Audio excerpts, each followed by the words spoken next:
کرونا ولایت. من ناقل فابریکتم، مخلص هر پیکتم، من عظمای هیولا، ویروس نگهبان من، نیمه پنهان من، متحدی با من کرونا.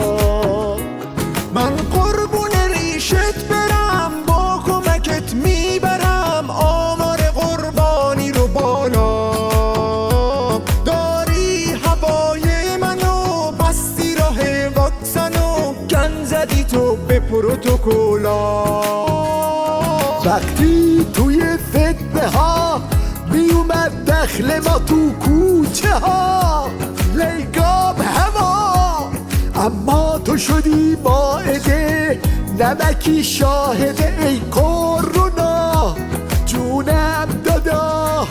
وقتی توی فتنه ها اومد دخل شما تو کوچه ها، لنگات هوا، اما شدم مائده، نمکی شاهد من کرونا، جونم دادا.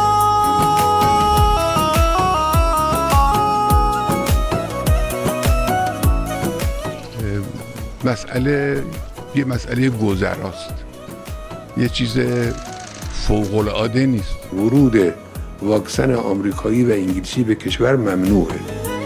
آن روزی که دنیای هویی پاشید بر هیکل من، واکسن را عظما تو مشتاق و رفیقانه به آغوش گرفتی من را. چون من زدم فایزر رو دادم به همه واکسنای قلابی، ترسانم و لرزانم و از وحشت آشوب ندارم خوابی.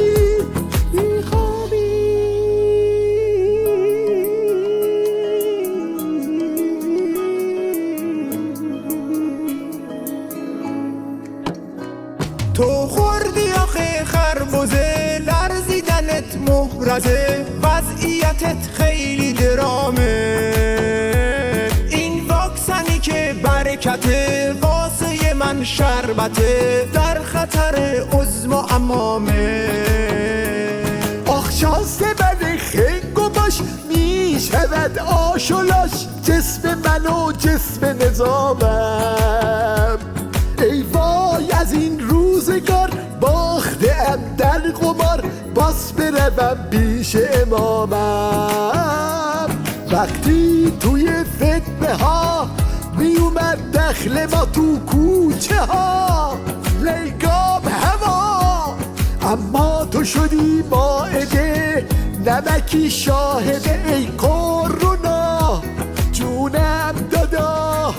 وقتی توی فتنه ها اومد دخل شما تو کوچه ها، لنگات هوا، اما شدم مائده، نمکی شاهد من کرونا، جونم دادا.